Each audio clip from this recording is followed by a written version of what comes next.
Buenos días a todas y todos. Bienvenidas y bienvenidos al seminario Los mundos de las culturas frente a las crisis entre participación ciudadana y fundatización del sector. Muchas gracias por su presencia y el tiempo que decidieron dedicar a este encuentro en un contexto en el que todas y todos estamos saturadas y saturados de tareas, de procesos, de actividades, todas online, pero nos toma mucho tiempo, entonces valoro mucho su presencia. Este seminario es el segundo de un ciclo que lleva por título El Estado de lo Público.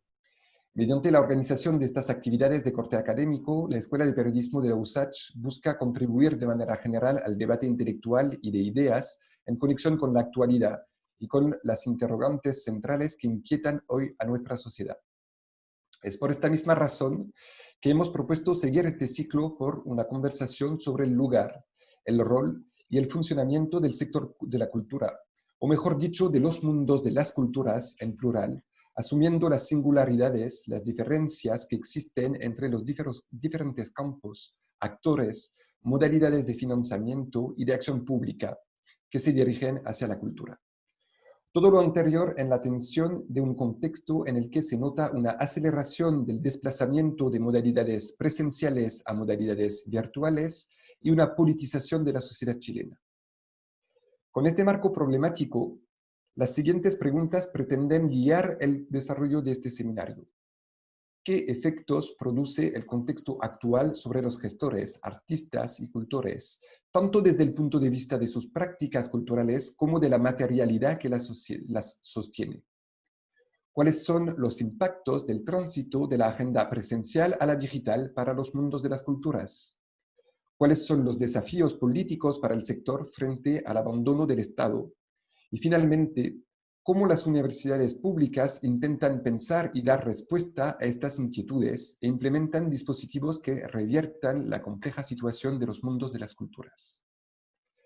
Para abordar estas preguntas, contamos con dos invitadas y un invitado de prestigio que todos provienen del mundo de la universidad pública. Primero presentará a Alejandra Arraya, que es directora del Archivo Central Andrés Bello de la Universidad de Chile desde 2010 y académica del Departamento de Ciencias Históricas de Facultad de Filosofía y Humanidades en la misma casa de estudio. Es doctora en Historia en el Colegio de México con la tesis Cuerpo, Sociedad Colonial e Individuo Moderno en Chile.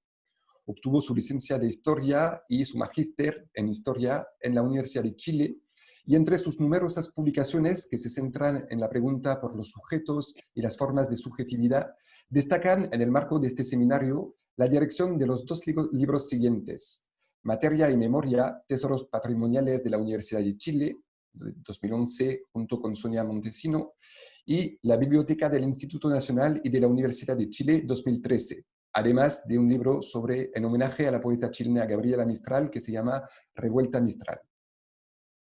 Segundo, se tomará la palabra Constanza Simes, que es docente de la Escuela de Periodismo de la Universidad de Chile, de la Universidad de Santiago de Chile, perdón, e investigadora del Centro Europeo de Sociología y de Ciencia Política. Fue jefa del Departamento de Estudios del Consejo Nacional por la Cultura y las Artes en el periodo 2016-2018. Es doctora de l'École des Hautes Études en Sciences Sociales de París, donde realizó una tesis en sociología sobre la edición independiente en un contexto de transición política en Chile, 1990-2010, inversión local de una definición transnacional. Contamos finalmente con la participación de Rafael Chavarría, jefe de carrera de la licenciatura en Historia del Departamento de Historia de la USACH. Rafael está doctorando en estudios americanos, es magíster en gestión cultural de la Universidad de Chile, licenciado en educación y profesor de Historia y Ciencias Sociales de la USACH. Cada exponente tiene entre 15 y 20 minutos y pido por favor que todos los otros participantes pongamos nuestros micrófonos en silencio para no perturbar las presentaciones. Después tomaremos el tiempo de conversar. Alejandra se cayó, parece. Va a entrar de nuevo. Vamos a esperar un minuto para que pueda partir. Ya. Si no hay problema con esto, lo que podemos hacer es dejar la palabra a Constanza Simes, si estás lista, y cuando Alejandra se conecte, después seguirá con su presentación. ¿Te parece, Constanza? Ya, entonces, Perfecto, sí. Bueno, muy buenos días. Muchas gracias por esta oportunidad de debatir en torno a una temática tan relevante.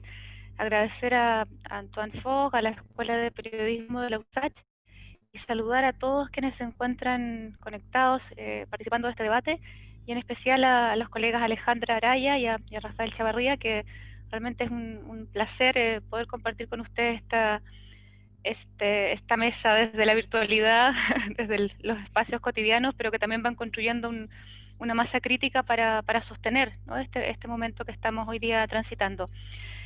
Más que una ponencia como canónica, voy a hacer una presentación que invite al diálogo, ¿no?, a través de 4 perspectivas o elementos de entrada a esta problemática que me parecen importantes para iniciar un debate en general. En primer lugar, me gustaría mencionar la fragilidad política del sector cultura. Cuando digo eso, me refiero a ciertas decisiones que tomaron en los últimos años gobiernos dentro de la región latinoamericana, como Argentina, Brasil y recientemente Bolivia, de eliminar o degradar, ¿no?, del rango de ministerio a secretaría, ¿no?, o sencillamente eliminarlo no, digamos, de la función pública tradicional, como si se tratara de un área prescindible. No ha sido el caso, o sea, bien sabemos de Chile, que tiene, voy a mencionarlo ahora enseguida, que ha tenido justamente un proceso inverso que tiene que ver con ir constituyendo e institucionalizando, ¿no?, la acción pública en cultura. Pero estas decisiones que se dieron tanto en Argentina, en la Argentina de Macri, ¿no?, en el Brasil de Bolsonaro, y recientemente en Bolivia, donde si bien podríamos también tener una lectura crítica respecto de hasta qué punto el Ministerio de las Culturas, ¿no?, porque compartimos con Bolivia esa declinación en plural, ¿no?, las culturas, se ocupó o declinó en 3 áreas: la multiculturalidad, los temas que tienen que ver con turismo, ¿no?, y con la acción más bien artística, en un país donde la cultura es en sentido amplio, ¿no?, yo diría una práctica de lo cotidiano. Podríamos tener una lectura crítica respecto a que se podría haber avanzado muchísimo más en Bolivia.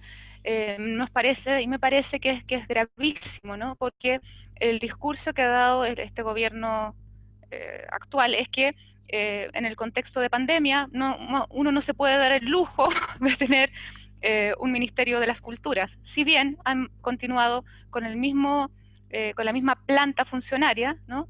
No han reducido tampoco los gastos, ¿no? Entonces es más bien un discurso de la demagogia que va generando una posición a través de las comunicaciones y de los medios de comunicación, como si la cultura fuese un lujo, ¿no? Y nuevamente eso va reflejando una mirada diacrónica respecto de la cultura legítima y la cultura popular, ¿no? Y sosteniendo también y contribuyendo de manera rotunda a pensar que lo cultural es solamente el espectáculo o las actividades culturales. Volveré sobre ese punto. Lo segundo, después de hablar de esta fragilidad política desde el punto de vista cuando digo sector cultura, no, me estoy refiriendo más bien a lo institucional, ¿no? Lo segundo es el problema que yo defino como problema conceptual. Hace unas 3 semanas el subsecretario de las Culturas y las Artes, Juan Carlos Silva, en una entrevista en La Tercera, decía: tenemos un ministerio sin capacidad social. Un diagnóstico muy realista, muy pragmático, con el cual yo puedo coincidir. Yo entiendo muy bien lo que el subsecretario quiere decir con eso, pero a mí me gustaría invitarnos a problematizarlo, ¿no? Creo que es necesario desmontar o desconstruir esa declaración. ¿En qué sentido? Cuando decimos que un ministerio no tiene capacidad social, estamos entendiendo que lo que contribuye a el modo de producción de un bien cultural, ¿no? Estoy hablando de las condiciones de trabajo, la seguridad social, las pensiones, el lugar desde donde las alfareras de Quinchamalí obtienen su materia prima, ¿no?, para producir, para construir sus obras, es un asunto de desarrollo social, o es un asunto de minería, o es un asunto del Ministerio de Salud. Efectivamente, lo cultural en sentido institucional excede, ¿no?, lo que se puede hacer cargo en términos de la función y el marco normativo del Ministerio de las Culturas, las Artes y el Patrimonio recientemente creado y aún en instalación, pero hay un problema, insisto, de orden conceptual en pensar que la cultura es solo el resultado o es solo la obra o el espectáculo.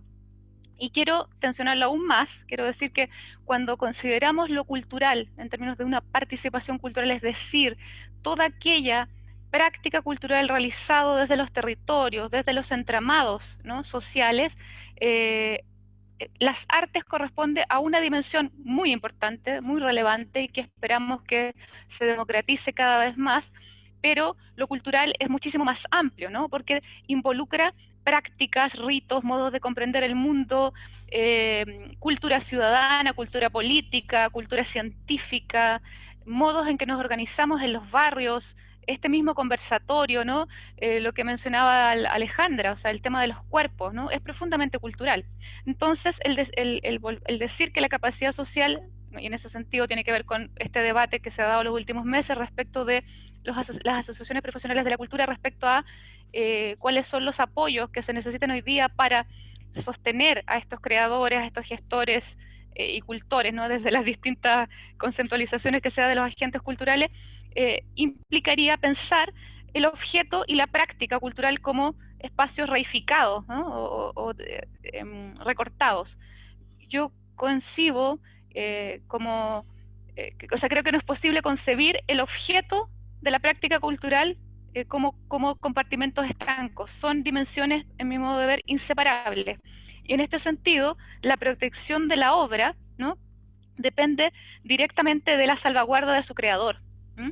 Entonces, el pensar un subsidio a estos agentes como algo que, si bien yo entiendo la declaración del subsecretario que hay una dificultad, y me voy a referir a eso en el próximo punto, una dificultad desde el punto de vista presupuestario, sabemos que el presupuesto está definido por ley, hoy día en un escenario donde se ha ido institucionalizando, ¿no?, lo cultural cada vez más, uno esperaría tener en la primera línea de la acción estatal a la ministra de las Culturas junto al presidente de la República, abordando esta pandemia en términos de crisis civilizatoria, abordando el tema de la gobernabilidad, abordando el tema de el poder constituyente y el poder instituyente, ¿no? O sea, creo que lo cultural debiese tener un protagonismo hoy día. Estoy hablando netamente desde la acción pública, que no ha tenido. Más bien hemos escuchado un silencio y un debate que se ha puesto como titular, ¿no?, desde lo gremial, ¿no?, que es un concepto, diría, bastante fascista de los años 60, cuando digo fascista en el sentido de entenderlo desde una visión netamente subsidiaria y no comprender esa musculatura social que sostiene lo cultural en sentido amplio. La tercera clave de... Antonio, tú me podrías avisar si me excedo, porque estoy como con dos... Ya. El tercer punto que me gustaría compartir es respecto al presupuesto, ¿no? Efectivamente, el presupuesto de la Subsecretaría de las Culturas y las Artes, vigente hasta junio, ¿no?, asciende a 119.000 millones de pesos. Normalmente existe una proporción a nivel de las entidades públicas del gobierno central, que es lo llamado 80-20, es decir, oscilando, ¿no?, un 80%, en este caso en cultura del 72%, que está destinado a la ejecución de políticas, planes y programas públicos, más o menos unos 80.000 millones de pesos, y un 22% que son los gastos operativos, todo lo que tiene que ver con personal, compra de bienes y servicios, o sea, todo lo que tiene que ver con la sobrevivencia material de la entidad ministerial, ¿no?, que ascendería a unos 26.000 millones de pesos. Más o menos este equilibrio se da en todos los ministerios. Es importante aquí tener en cuenta que a pesar de que hubo un esfuerzo muy importante por ir robusteciendo, ¿no?, la institucionalidad cultural y la conformación de este Ministerio de las Culturas, las Artes y el Patrimonio en plural, teniendo como un antecedente la consulta indígena, que yo creo que es un paso pero fundamental que ha habido en nuestro país, a pesar de ello, se mantuvo como una gran continuidad la lógica de los fondos, ¿no? Fondat, entre otros, que comenzó el año 1992, este sistema de fondos concursables establecido por ley, no se tocó a nivel legal en esta nueva arquitectura institucional, ¿no?, el paso de consejo a ministerio, y que es uno de los posibles modos de asignación de recursos que se ha mantenido intocable. Podríamos decir que tener un sistema de concursabilidad existe en muchos países. El problema es cuando se designa como único, ¿no?, soporte de llamado a concurso y asignación de fondos, y no se pone al lado modalidades como, por ejemplo, que tienen que ver más bien con el capital social, por ejemplo, el acompañamiento de estos proyectos, ¿no?, perdón, de innovación social, disculpen, como proyectos de innovación social donde lo regional, lo local, lo territorial es acompañado.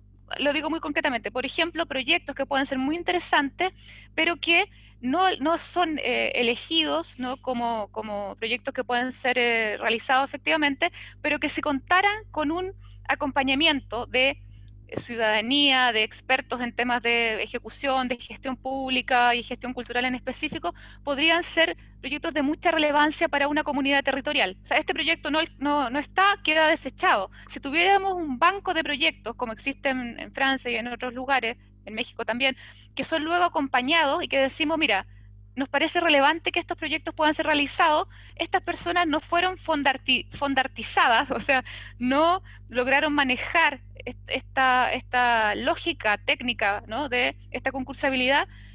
Entonces vamos a establecer que queden macerándose, porque tienen una importancia para el conjunto de los asuntos públicos en cultura.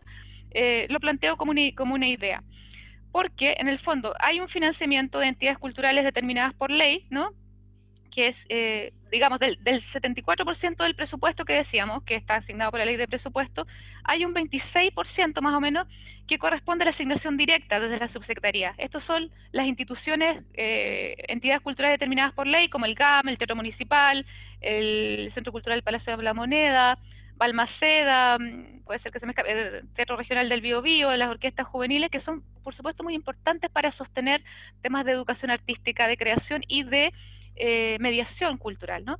Pero hay un montón de otros proyectos que requieren ser pensados en términos de una política pública mucho más robusta que un solo asignador de recursos que uno podría decir, yo tengo una perspectiva crítica, pero uno podría decir, mira, ha funcionado, más o menos es la manera en que se ha financiado desde el retorno a la democracia, desde el año 92 a la actualidad, la producción artística, ¿no?, y la puesta en valor desde ciertos territorios con dificultades muy complejas, como proyectos que son presentados desde un territorio, pero que no son producidos por sus propios actores, ¿no?, sino que luego se difunden en ese territorio. Entonces, si bien no voy a dedicar esta presentación a hacer una crítica solamente al FONDAT, yo creo que es completamente mejorable, y creo que hay una oportunidad histórica hoy día con un ministerio de repensar otras políticas culturales más reales y más robustas que pudiesen complementar, como esta idea de la innovación social.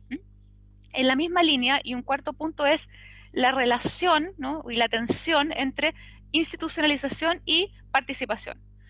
Efectivamente, si hay un ministerio que tenía una cultura participativa, Leonel Yáñez seguramente va a estar de acuerdo conmigo, era el Consejo Nacional de las Culturas y las Artes. Tenía una cultura profunda de participación, teniendo como un precedente importantísimo los cabildos culturales pensados e impulsados desde la gestión de Claudio Di Girolamo, que precisamente tenía, leído en términos muy Bourdieu, era mucho más un intelectual y un artista que un gestor. Hoy día vemos que también se apuesta a un perfil del buen gestor o del realizar la buena gestión como si fuese algo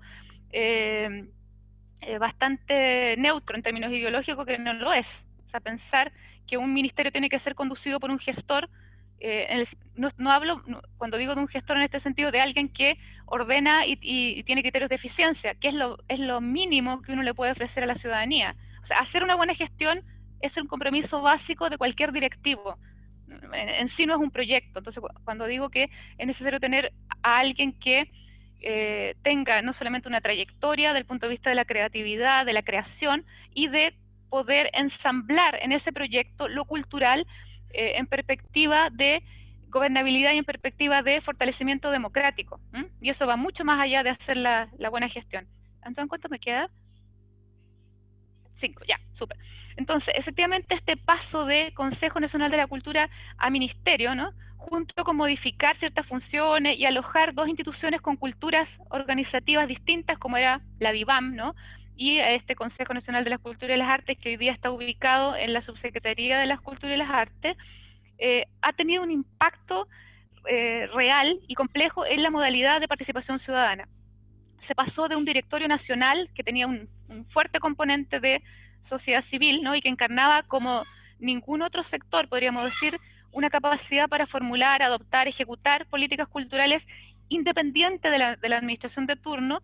Hemos pasado a un Consejo Nacional donde, por supuesto, hay representación, ¿no?, de la sociedad civil, pero esa participación se limita a espacios de participación meramente consultivos.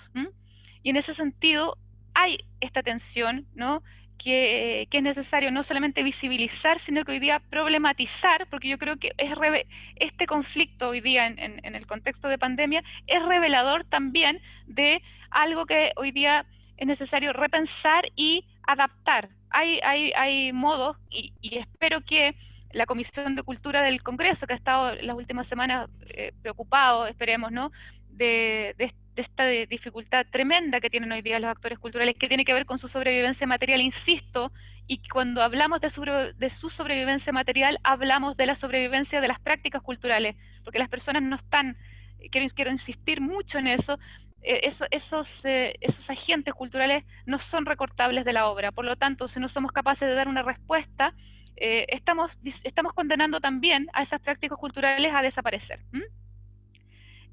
No olvidar la musculatura social y la capacidad tremenda que han tenido los agentes culturales, por ejemplo, ante el nombramiento de Mauricio Rojas, ¿no?, en su momento, con un acto bellísimo en términos de devolver a este país la discusión sobre la memoria, sobre el patrimonio y sobre la importancia de reconocerse como cuerpo social. Ante ese nombramiento, este ministro que no alcanzó a durar 48 horas, este conjunto de agentes del mundo cultural mostraron el tremendo potencial crítico y de movilización que tienen.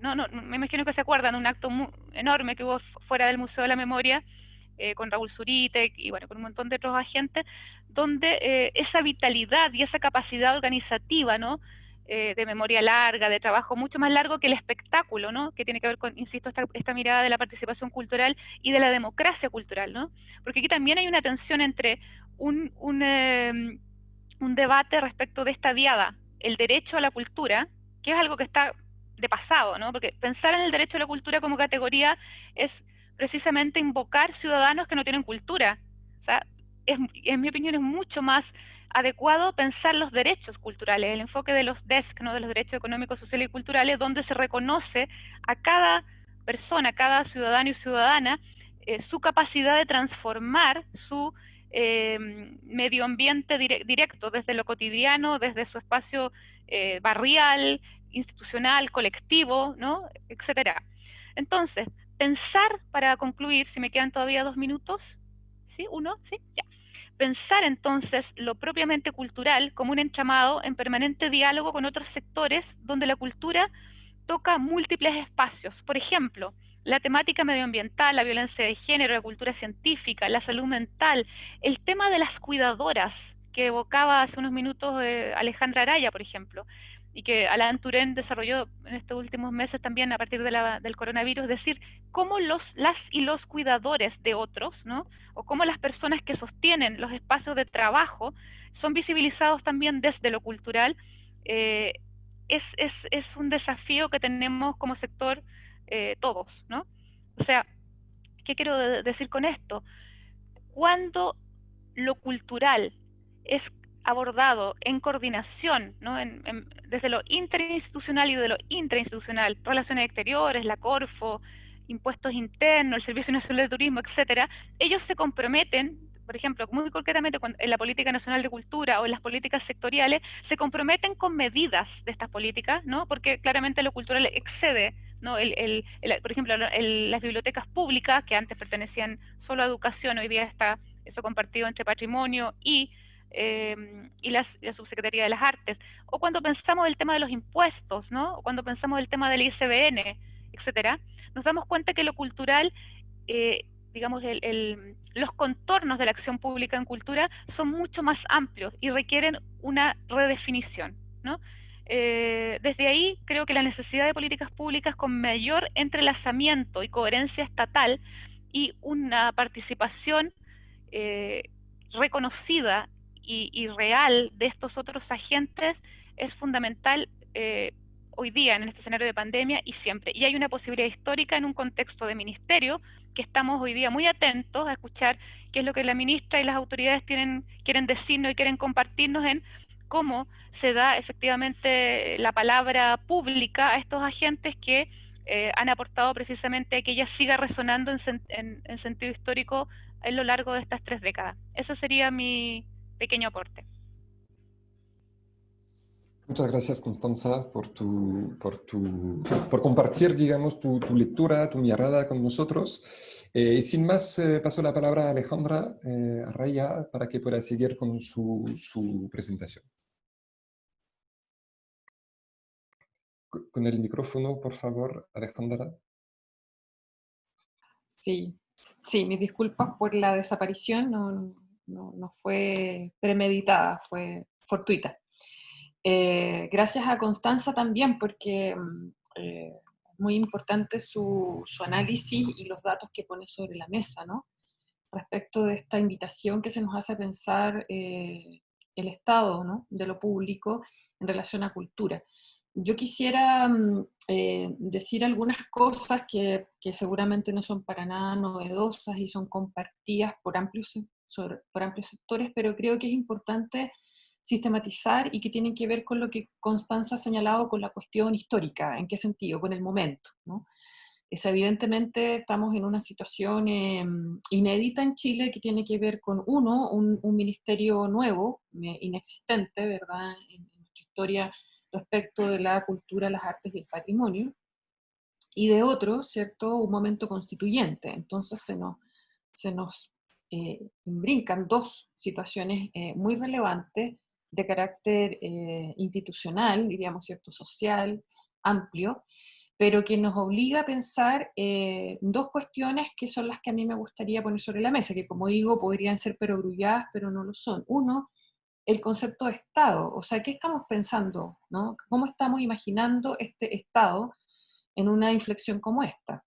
Es decir, un momento constituyente implica que vamos a reformular y vamos a maquillar el Estado existente, o vamos a pensar de manera bien profunda qué estamos, ¿no?, imaginando como el Estado en Chile y cuáles son sus funciones y cuáles son sus características, porque eso va a incidir en la política pública. Es decir, si estamos hablando de política pública, y eso es el otro elemento que me parece importante, que es el que se nos convoca aquí a conversar, quiere decir que hay, ¿cierto?, una estructura que pone en funcionamiento esa política pública y que no solo la gestiona o la administra, sino que realmente tiene una visión, ¿no?, una visión de sociedad y de país que no es de corto plazo, sino que, ¿cierto?, es de mediano o largo plazo y que permite, ¿cierto?, transformaciones o instalaciones en un sentido, ¿cierto?, casi literal.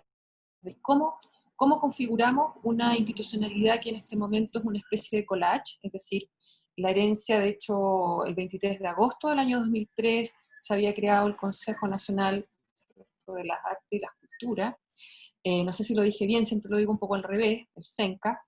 Y por otro lado, ¿cierto?, tenemos toda la institucionalidad heredada del primer centenario de la República, es decir, ¿cierto?, los museos, como el Museo Nacional de Bellas Artes, la misma, ¿cierto?, consolidación de la Biblioteca Nacional como tal con su nuevo edificio, es decir, por así decir, una herencia, ¿cierto?, de distintas tradiciones. Por un lado, la republicana decimonónica, con una noción de cultura, como señalaba Constanza, elitista, o con lo que la gente en general asocia a la cultura, que sería, ¿cierto?, este consumo cultural a partir de unas elaboraciones que para nosotros comprenderlas tendríamos que tener muchas herramientas, ¿cierto? O sea, que hay una distancia enorme, por así decir, entre las personas comunes y corrientes y ese otro arte o esa otra producción, y tenemos ese conjunto de instituciones que hoy en día, ¿cierto?, se integran a esta nueva institucionalidad que es un ministerio, ¿no?,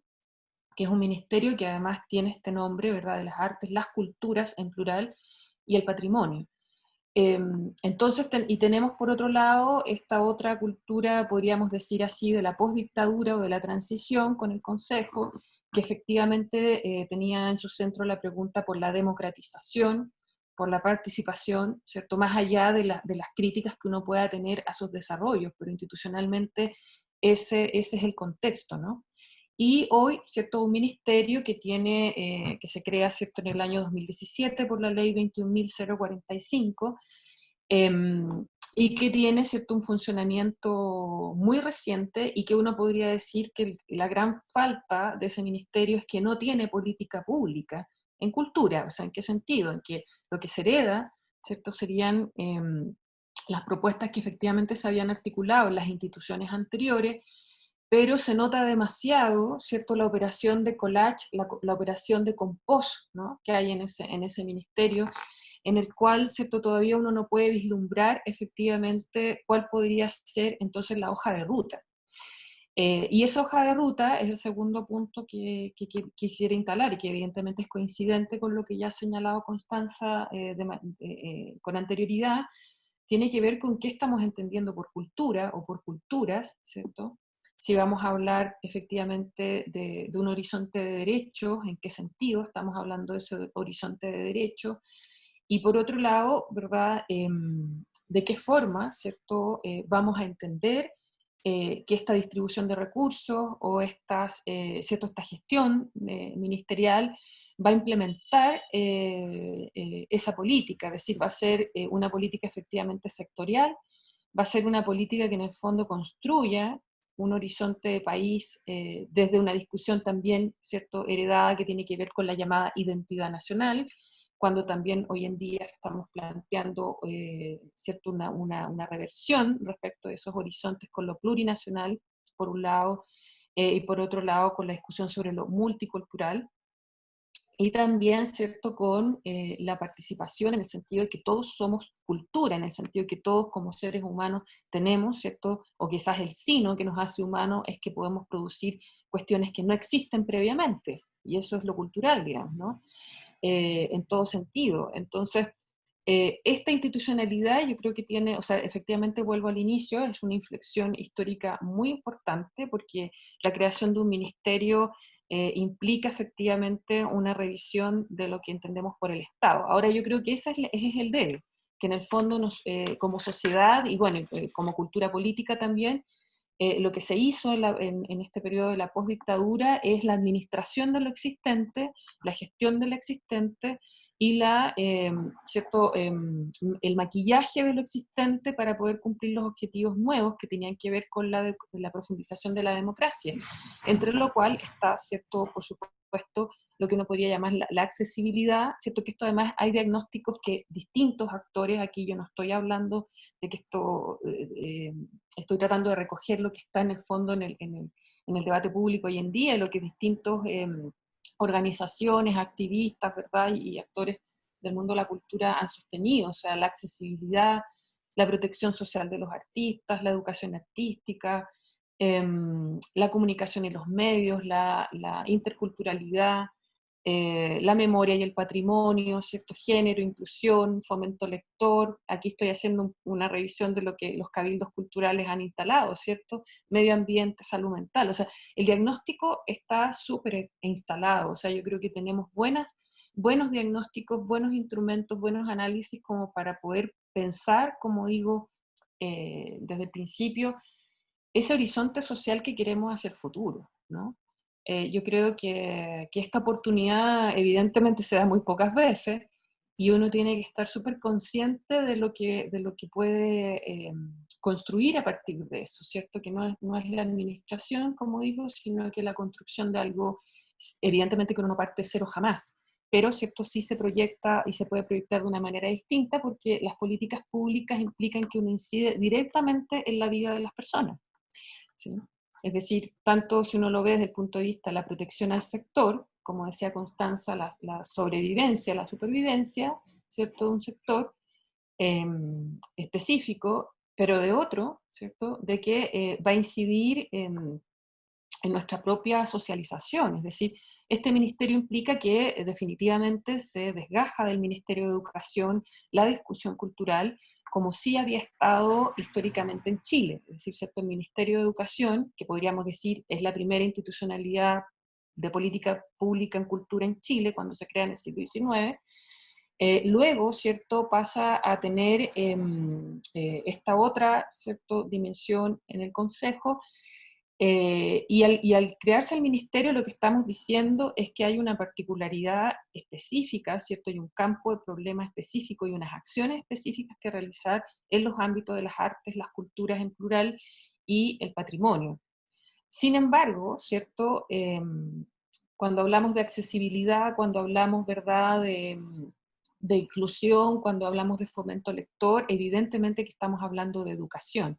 Entonces yo creo que hay aquí que hacer una conversación, no solo en el sentido práctico de lo intersectorial, sino que efectivamente cómo estamos pensando nuestra sociedad en nuestra responsabilidad de formación de sujetos y sujetas de este presente y del futuro, porque vamos a incidir en qué es lo que en el fondo estamos eh, entregando como herramientas para, ¿cierto?, el desarrollo de las personas y de la ciudadanía en un horizonte largo. Entonces, creo que es sustantivo. ¿Y cuál es el desafío, yo creo? ¿Cuáles son los desafíos? Yo creo que un desafío es justamente entrar a la discusión sin temor respecto de que las políticas culturales son políticas. O sea, política en un sentido estricto, en que implica que hay disputas, ¿cierto?, que respecto de los horarios posibles, por ejemplo, el de la identidad nacional. Somos una nación, ¿cierto?, basada en esta idea de nación blanca, ¿verdad?, ficticiamente blanca, eurocéntrica, eh, con unidad territorial, o sea, nos vamos a seguir imaginando de esa forma, y por lo tanto nuestra política cultural va a insistir en esa forma, ¿no? Incluso, por ejemplo, el otro día me comentaba, lo oí al pasar y no lo he revisado, pero lo voy a hacer, que entre las cuestiones que tenía que cumplir el Machi Celestino Córdoba eran clases de historia. Entonces yo me pregunto, bueno, ¿esas clases de historia son historias disciplinantes? ¿Son historias que en el fondo implican que se va a reformar de algo en lo cual está equivocado, ¿no? Y que eso va a ser signo de su buena conducta, digamos, ¿no? Entonces, cuando hablamos de cultura, ¿cierto?, o de las culturas, no estamos hablando de algo accesorio, ¿no?, decorativo, eh, de consumo de élite. Estamos hablando efectivamente de cómo nos estamos pensando, cómo nos estamos imaginando, cómo nos estamos construyendo y cómo estamos incidiendo en los procesos de inclusión y exclusión social. ¿Qué dejamos fuera y qué vamos a dejar dentro? ¿Y qué vamos a castigar y qué vamos a premiar? Porque si aquí quiero entrar de nuevo, si la política cultural es política, ¿cierto?, con letras grandes, no es accesoria, ¿cierto?, no es un anexo de la economía, y no es, ¿cierto?, la cuestión bonita de la discusión militante, ¿cierto?, sino que es justamente central y nodal en cómo nos estamos pensando. Entonces eso quiere decir que la llamada fondartización, ¿cierto?, en los fondos, evidentemente, tal como dice Constanza, tiene premisas ideológicas políticas, ¿cierto? O sea, es decir, las bases de los concursos, los criterios de orientación de los recursos, lo que se fomenta y lo que no se fomenta, ¿cierto? La manera más adecuada de crear, de la inadecuada de crear, en fin, o sea, todos esos elementos inciden, ¿no? Cuando uno está hablando de lo cultural o lo llamado cultural. Entonces aquí otra cosa hay que dejar de tenerle miedo, y aquí yo diría que gran parte obviamente, de la política de la dictadura cívico-militar que lideró Augusto Pinochet tenía que ver con, ¿cierto?, socavar de alguna forma esta capacidad crítica y creativa de las personas como elemento fundante de una ciudadanía, pero de otros, ¿cierto? Porque usted, ¿cierto?, si uno lo revisa, quizás para la gente más joven, decir política cultural era aludir a regímenes que en el fondo venían de tradiciones revolucionarias, como la mexicana o la rusa, o la china, ¿cierto?, la cual hablar de la revolución cultural implicaba, o hablar de la revolución era a su vez una revolución cultural que implicaba tener política de Estado cultural que evidentemente, ¿cierto? En eso no adhiero, ¿cierto?, a los totalitarismos de ninguna especie, pero evidentemente que, ¿cierto?, comprendieron que lo cultural era político y que podía tener incidencias en las transformaciones sociales a largo plazo, y por esa razón, ¿cierto?, emprendieron esos cambios, que en algunos casos, como en México, se tradujo efectivamente en una política de educación, ¿no?, fuerte. De hecho, México no tiene Ministerio de la Cultura, pero sí tiene, ¿cierto?, dos instituciones fuertes en ese ámbito, como el propio Ministerio, la Secretaría de Educación Pública, y por otro lado, el CONACULTA, ¿cierto? Y de otro, ¿verdad?, los modelos, por así decir, de los bloques orientales. Entonces, ese miedo hay que perderlo, es decir, uno puede tener altura de miras respecto de las implicancias que puede tener esto, que se encuentra en el fondo cuando algunas personas dicen, es que yo no voy a subsidiar, pero no voy a sostener directamente a algunos artistas. Algunos lo dicen, bueno, porque eso en el fondo sería una suerte como de coaptación, ¿no?, de la creación, porque te voy a pasar dinero para que hagas lo que ¿cierto?, va a estar financiado por quien en el fondo maneja el poder. Y de otro, ¿cierto?, lo que podría uno intuir ahí es que, claro, se entiende de que es importante mantener esta visión decorativa de lo cultural, o sea, que en el fondo vamos a, mm, a dar pequeños fondos que me permitan, ¿cierto?, hacer un proyecto pequeño, montar una obra, no tener continuidad, y por lo tanto, efectivamente, no generar, ¿cierto?, lo que genera la cultura, que en el fondo es, ¿cierto?, producción de sociedad y, ¿cierto?, de proyectos comunes, de discrepancia, de disenso, de discusión. Yo creo que eso está en el fondo de esto. Entonces, por eso creo que hay que hablar de política, no solo de políticas públicas en cultura, sino que de política cultural. Que en este momento lo que ha sido como más sostenido en el tiempo tiene que ver con el mantenimiento de algunos de los museos estatales, y de otros, ¿cierto?, con las políticas del fomento lector. Lo que no quiere decir que ambos espacios tengan necesariamente lo que necesitan, ni que hayan tenido, ¿cierto?, buenos resultados, ¿no? Leía, y con esto creo, Antoine, que ya estoy en el tiempo, tú me dices.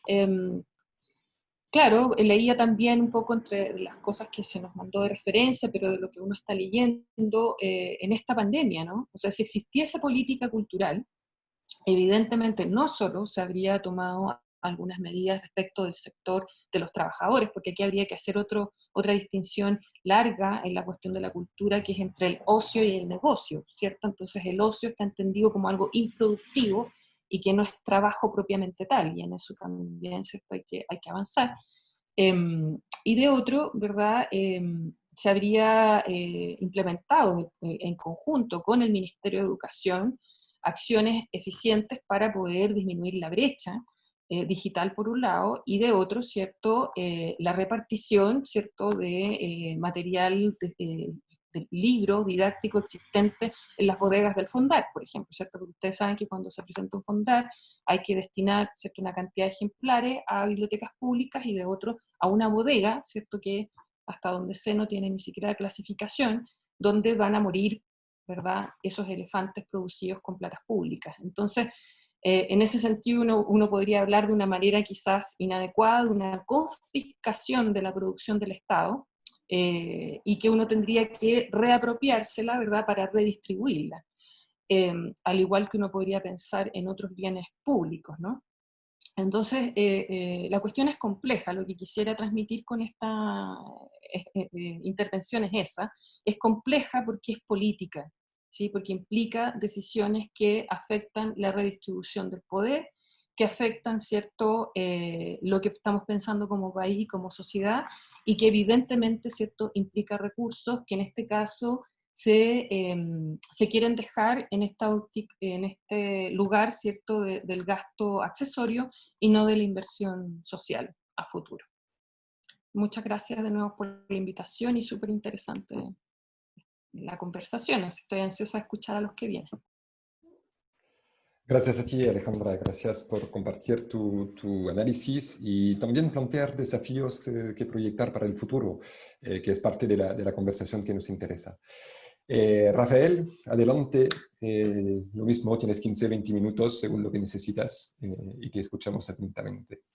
Entonces, ¿me puede dejar como coanfitrión? Porque yo traje un pequeño PPT, porque si no me voy a poner demasiado desordenado para hablar. Entonces, traje como un punteo. Sí. Ahora debería tener la funcionalidad.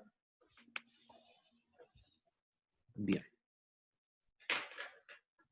Bueno, primero que todo, nuevamente agradecerte y también agradecer a las compañeras de esta mesa virtual para conversar sobre la concursabilidad del sector. Me cuesta decir este tema del fondar porque creo que el problema es más amplio, porque en el fondo la política pública se resume hoy día en la lógica del concurso, entonces es súper compleja.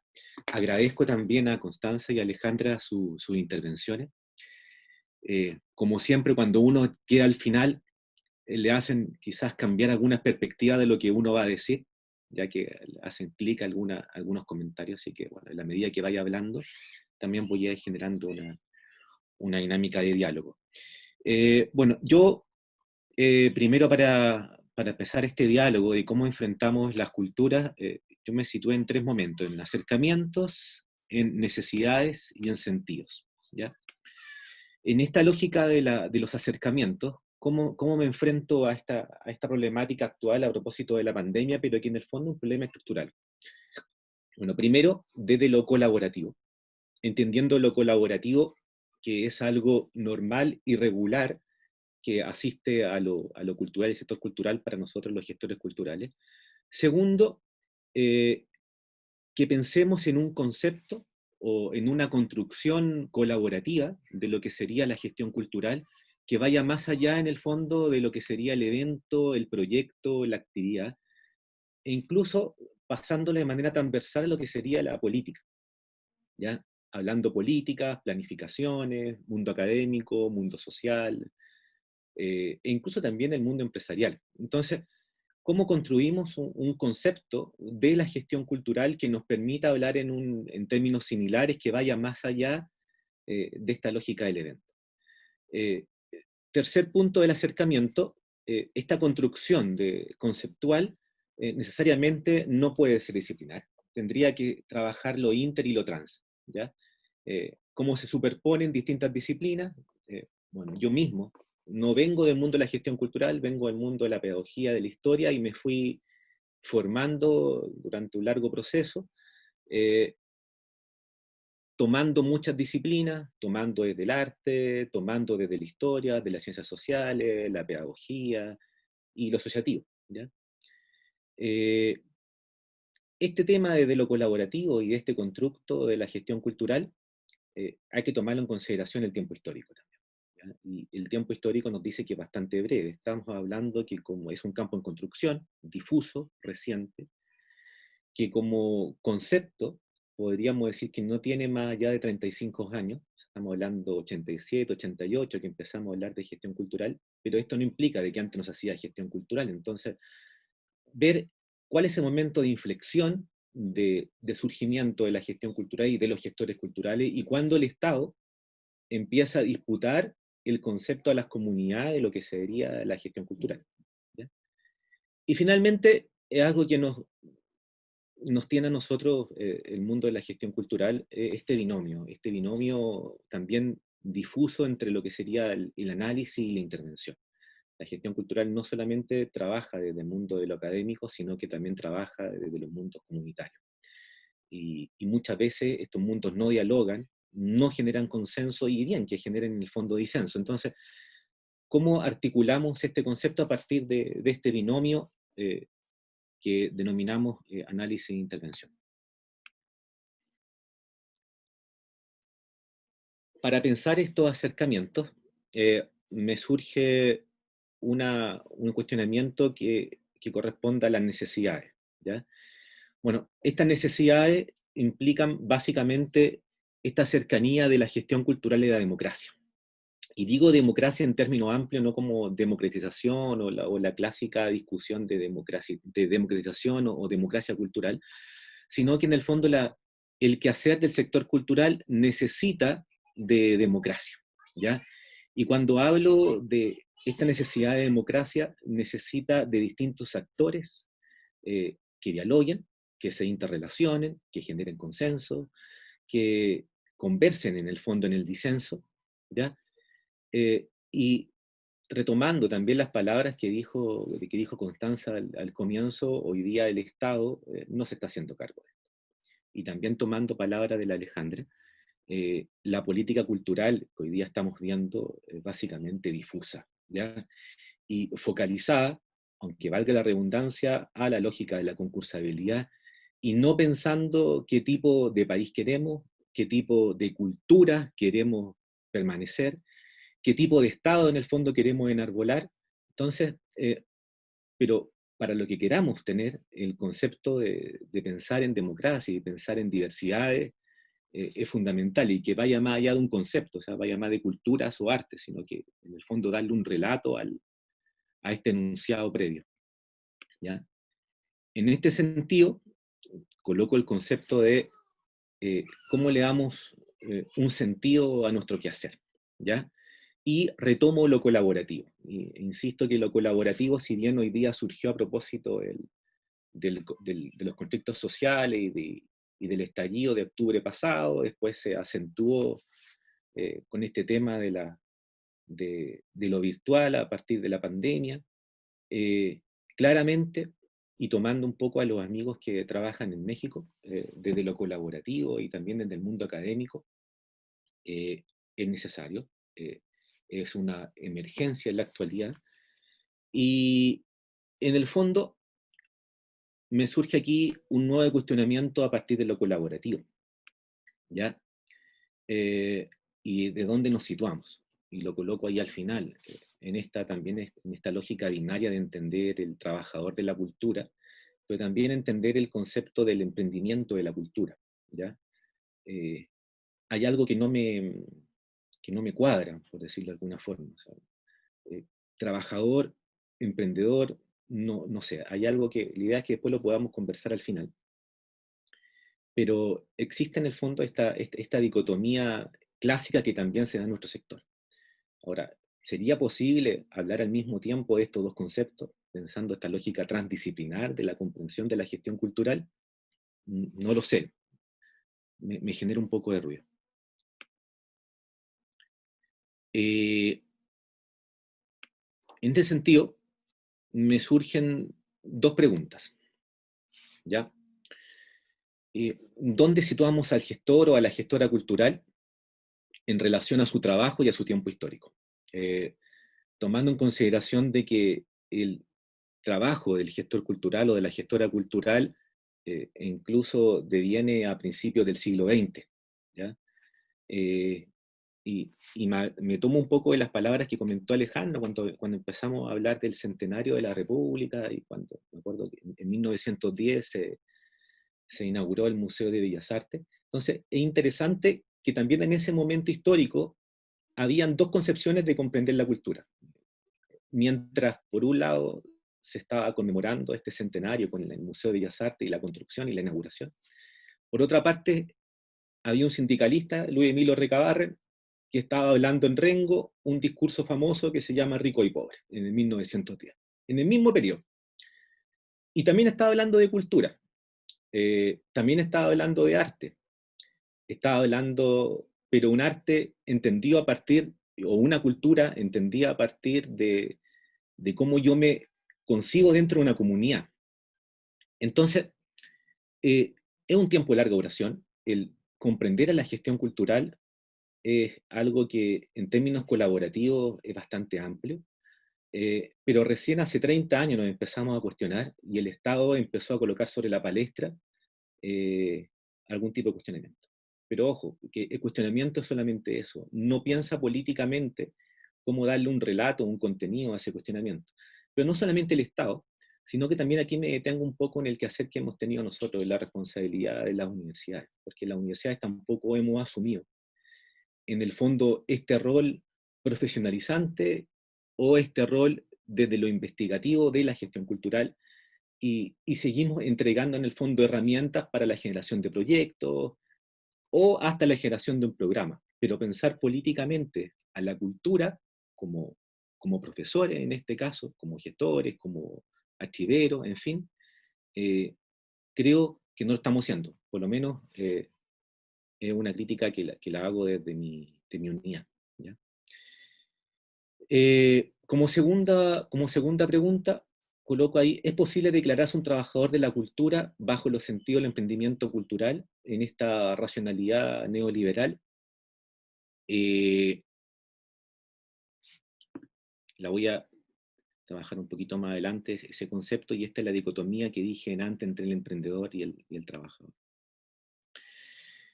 Y aquí me surge otro de los cuestionamientos, que es la comprensión de cómo se mueve hoy día la política pública en cultura, que es a través del proyecto, ¿ya? En realidad generar expertos metodólogos en la elaboración de proyectos sin darle un sentido, sin darle una territorialidad concreta o virtual, pero en el fondo darle un territorio, transformando en el fondo el proyecto en un motor. Y a mi parecer esto debería funcionar de una manera distinta. O sea, el proyecto debiera ser el eje, o sea, quien permite el movimiento, pero no el motor. O sea, el motor debe seguir siendo la política, pero aquí hay un conflicto entre lo que es el eje y el motor. O sea, me faltaría un poco entender algo automotriz para comprender a quién está pensando la gran política en este país. Ahora, de esa manera, hoy día el ministerio hizo una encuesta, quizá la última encuesta que se hizo a nivel cultural por parte del Estado se hizo a fines de marzo, y aquí voy a colocar algunas cifras que se colocaron para entender de que los procesos y las dificultades que presenta el sector son estructurales, ¿ya? Ahora, ¿qué tipo de gestores y gestoras culturales estamos formando hoy las distintas instituciones de educación superior? Si bien esto va de la mano con lo que sería los perfiles, toda la acreditación universitaria, que en el fondo nos exigen tener cierto tipo de profesional que vaya de acorde con lo que se quiere en esta lógica de la universidad-empresa. Como bien lo dijo Antoine al comienzo, las universidades públicas tenemos este rol de pensar la política y pensar el Estado de una manera distinta, como lo podría entender la eficiencia y la eficacia empresarial, como un bien mayor, como un bien cultural.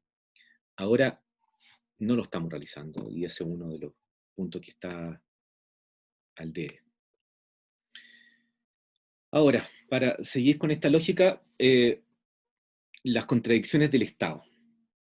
Como dije recién, a fines de marzo y a mediados de abril de este año, el Ministerio de la Cultura hizo una encuesta virtual con 45 preguntas. La mayoría de las preguntas eran preguntas cerradas, un cuestionario que participó una gran cantidad de gente, estamos hablando de 15.000 personas, bastante representativo, donde la mayoría correspondían a artistas, cultores, gestoras, profesionales, gestores socioculturales, en fin. Y un grupo que también no es menor, estamos hablando de 2.000 personas que eran algún tipo de representante de alguna entidad privada de derecho público.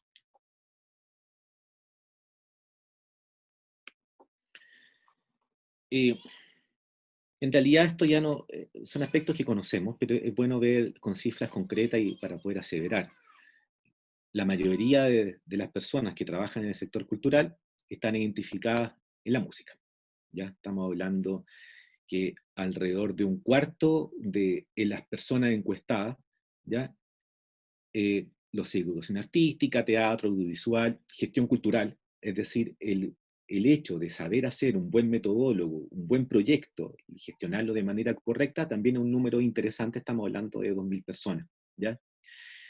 En contraposición de lo que sería quizás una alta cultura, una cultura de élite, representada básicamente la ópera. Estamos hablando que tan solo 197 personas pudieron opinar al respecto. De esas 15.000 personas, se le hizo la pregunta en marzo, donde claramente la mitad del periodo fue en el mes de octubre, el mes del estallido, pero antes había una cierta regularidad y una cierta lógica de larga duración. Se les preguntó el tipo de situación laboral, ante lo cual, algo que no nos llama mucho la atención lamentablemente, pero cerca de 8.000, cerca de 9.000 personas dijeron que son independientes, sin trabajo estable, sin una jornada completa, sin contrato indefinido, es decir, una precariedad laboral absoluta, ¿ya? Enfrentándose al estallido y enfrentándose posteriormente a la pandemia. ¿Ya?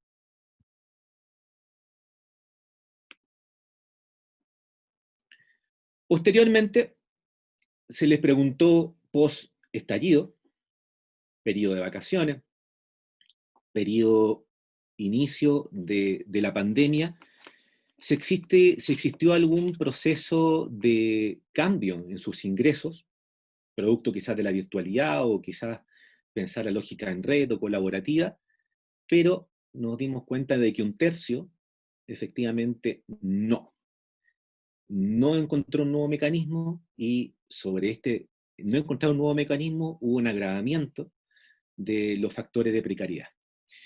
Y otro punto muy importante, estamos hablando de quizás un cuarto de toda la persona, de este grupo y este mundo encuestado, no tiene nada, precariedad. Complejo. Entonces, ante este escenario, que es un escenario que en el fondo realizó el mismo ministerio, un documento que podemos encontrar en línea, no un documento que fue reservado, pero lamentablemente el Estado se contradice, el Estado no asume una política pensada en estos aspectos estructurales que en el fondo requiere nuestro sector, y que claro, se ven agravados por lo que está ocurriendo en la actualidad de la pandemia y el estallido, pero en el fondo son problemáticas que abarcan incluso desde el inicio de la década del 90, cuando se empezó a ver la lógica de la concursabilidad o del fondar como la única política pública posible basada en los financiamientos y no pensada en aspectos tan interesantes como lo podría ser la asociatividad, como en el caso de Brasil, en el caso de Argentina, en el caso de México. En este sentido, pienso en dos desafíos, ¿ya? En dos desafíos o quizás dos preguntas detonadoras que nos debiesen a nosotros desde el mundo de la academia, pensada con el mundo de la asociatividad, en esta lógica del binomio de la gestión cultural, la investigación-acción, profesionalizar el sector, una urgencia. Chile es el único país, por ejemplo, de América Latina, que no reconoce a los gestores culturales en términos profesionales. Es el único. En ese sentido, no existe ninguna licenciatura, no existe ningún grado académico, ninguna profesión que nos acerque, ¿ya? Sigue siendo una profesión de segundo orden, ¿ya? Y que no dialoga con el resto de América Latina. Se transforma, sigue siendo una isla. Pero también, además de esta lógica, muy neoliberal, por cierto, de profesionalizar y el reconocimiento del Estado de estos profesionales, tampoco existe una lógica de la investigación, ¿ya? Una lógica de la investigación de la gestión cultural, pero desde la gestión cultural. Entendemos la gestión cultural investigada desde la historia, desde el arte, desde las ciencias sociales, desde algunas ciencias más duras, o en diálogo entre alguna de ellas. Pero no entendemos el quehacer de la gestión cultural como un quehacer transdisciplinar o interdisciplinar en sí misma, que también es interesante y que podría hacerse en ese sentido para la construcción de una narrativa. En este sentido, me tomo de las dos compañeras anteriores, en esta narración que por nada del mundo no debe ser politizada, ¿ya? El constructo es politizado en la lógica de la generación de una política pública que entre en diálogo con las distintas culturas y con las distintas institucionalidades que estamos teniendo hoy día en Chile. Y bueno, el anterior era un desafío que en realidad tiene dos partes, pero quizá hay otro desafío que nos cabe a nosotros directamente como universidades públicas, que esta urgencia de pensar y diseñar mallas, perfiles, que vayan de la mano con el fondo las distintas culturas y las distintas necesidades culturales que están hoy día en este país y que han cambiado tan rápidamente los últimos 12 meses. Hay una urgencia de mirar, de pensarse y de reconstruir en el fondo este tipo de mallas curriculares para que también a partir de la universidad pública podamos pensar qué tipo de política pública en cultura en el fondo queremos. Eso, hasta ahí, Diego. Muy bien, gracias Rafael por tu contribución a este importante debate, a esta importante reflexión. Quiero agradecerlas a los tres de nuevo por lo estimulante de sus presentaciones, por su tiempo, por la participación, por las ideas que plantaron para dar un suelo o dar pie a la conversación que se va a abrir en 3 minutos. Yo creo que lo interesante en lo que presentaron es que precisamente cada uno habló desde un lugar distinto y tomando en cuenta o considerando un objeto distinto, el lugar y las márgenes de acción que tiene el gestor cultural en el caso de Rafael en este escenario de concursabilidad, de metodología de proyecto, la concepción misma de la cultura desde y en contra de la institucionalidad en el caso de Constanza, y finalmente una concepción más de lo cultural y de su relación con la inclusión, la exclusión, la construcción de sujetos y de imaginarios en el caso de Alejandra. Me parece que son 3 dimensiones que funcionan muy bien porque se integran, se articulan, se vinculan obviamente y permite de manera transversal cuestionar las tendencias y los procesos a la segmentación, a la fragmentación que vive el sector y que vivimos como sociedad, las continuidades y las discontinuidades históricas que existen en el sector. También lo que podríamos llamar la diferencia histórica del presente que vivimos, este mundo en crisis y que permite también proyectar, no sé si un futuro, pero varios futuros en disputa para nuestra comunidad, para nuestra sociedad, y que se vincula directamente con procesos, con actividades culturales. Pienso en el conmemorar, el memorar con, el convivir, el vivir con, esas ideas que fueron transversales también en sus presentaciones sobre lo interdisciplinario, lo interseccional, las interpretaciones que le estamos dando. Entonces yo creo que a partir de ahí podemos abrir la ronda de preguntas a quien quiera. La idea sería que cada uno pueda tomar la palabra con su micrófono para fluidificar un poco la conversación, el diálogo. Sin embargo, si unos o unas se ponen tímidos y tímidas, puedo leer también preguntas que aparecerían en el chat. Sin más, abro la ronda de preguntas o de comentarios.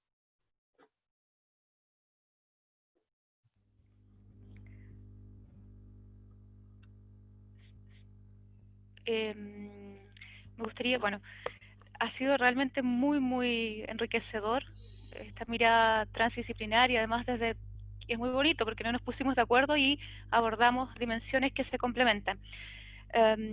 Solamente como para complementar un poquitito, me gustaría decir 2 cosas.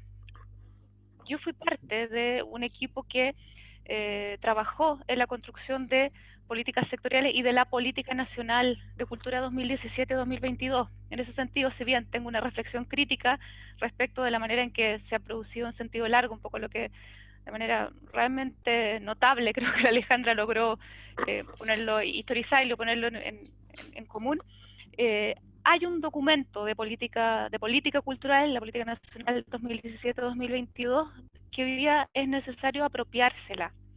Quiero decir, hay un Consejo Nacional, ¿no? Donde tenemos actores muy importantes del campo cultural como Manuel Antonio Carretón, como Maite Desea, entre otros, que en el primer trimestre del año pasado reanudó un compromiso y reconoció esa política cultural como la carta de navegación de este sector. No es menor, ¿no?, que haya habido esa ese reconocimiento y ese hacer propio, ¿no?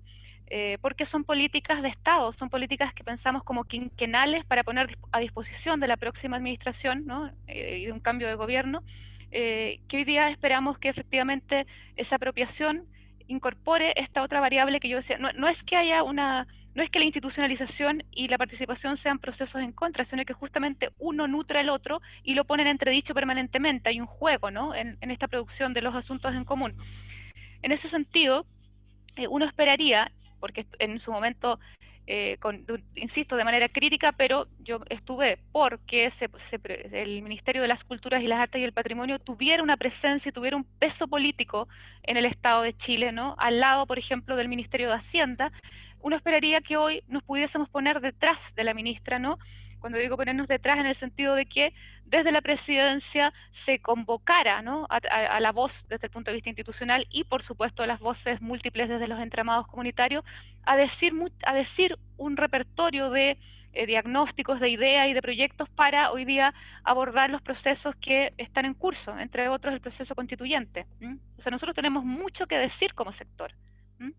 Y no es posible que la única certeza en términos institucionales que tengamos es quiénes son los ministros de Hacienda, y no nosotros desde esta nueva arquitectura institucional no seamos convocados, ¿no? Siendo que sostenemos justamente la vida y la polis, la vida de la ciudad. Entonces, en ese sentido, me gustaría evocar, por un lado, esta política nacional de cultura, y otra que ha sido tremendamente inspiradora y que ha sido una experiencia y una buena práctica, como nos gusta decir desde la gestión pública, que ha sido la política nacional de la lectura y el libro. La política 2015 y 2020, que en este momento, bueno, tenemos certeza que se debiese estar trabajando en la que viene, ¿no? Porque son políticas, bien digo, quinquenales. La política nacional de la lectura y el libro fue emblemática en términos de participación ciudadana. La Universidad de Chile organizó un parlamento, ¿no? del libro y la palabra, con actores intelectuales importantísimos del mundo indígena, del mundo regional, en la Casa Central, seguramente la Alejandra se acuerda, y que además incidieron en el diseño del objetivo general y los objetivos específicos de esa política. Entonces, hay instrumentos a disposición que hoy día es necesario movilizar, apropiárselo y evaluarlos también. O sea, no olvidemos que la elaboración y la evaluación de una política pública son parte consustancial del mismo proceso, ¿no? Para cerrar, hace unas semanas la ministra decía, es necesario chasconear la palabra patrimonio. Yo estoy completamente de acuerdo. O sea, y chasconearlo significa justamente el resignificar ese patrimonio desde lo que está ocurriendo hoy día. Cuando Alejandra nos decía, bueno, la cultura como sustrato y cimiento de lo que está ocurriendo, ¿no? En paralelo, este proceso constituyente que tiene que ver además con cómo se van a pensar, ¿no? Las otras entidades públicas también, cómo se nos convoca, ¿no? Porque la ciudadanía ya va mucho más rápido, ¿no? A veces que el propio campo cultural, que el campo de las políticas públicas, y ya está en movimiento, y se ha empezado a articular desde esa reactivación de lo social, ¿no? ¿Cómo nosotros contribuimos a esas formas de producción de lo común? Por ejemplo, el llamado conflicto mapuche. Si hoy día en una mesa que tuviese efectivamente una agenda pública, un ágora pública, estuviera lo cultural convocado en primera instancia, seguramente encontraríamos soluciones mucho más creativas y que aportarían justamente a dar respuesta a temas que son de larga data y que son muy complejos. Entonces, coincido también con lo que planteaba Rafael en términos de esta tensión entre profesionalizar, ¿no?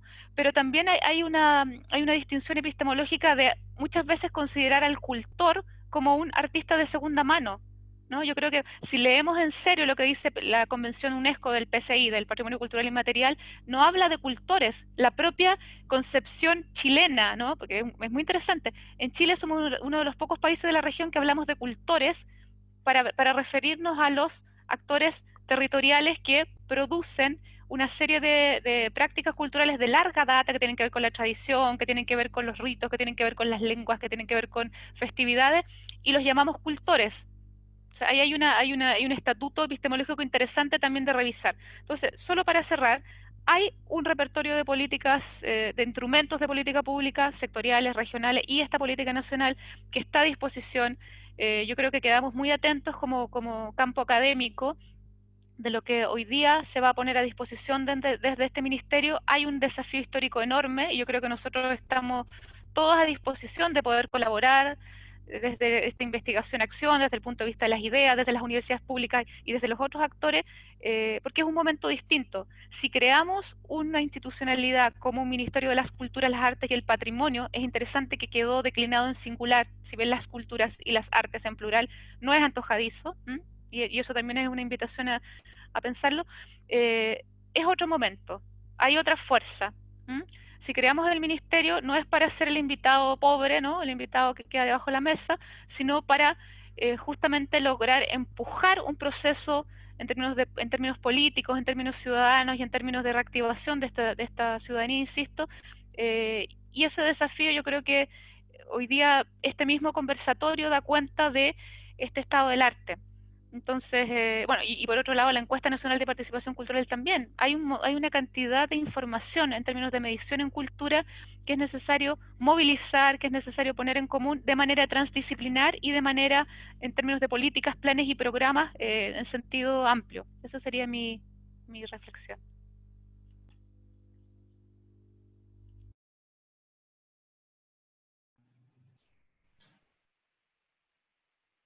Sí, si no hay otras preguntas, parece.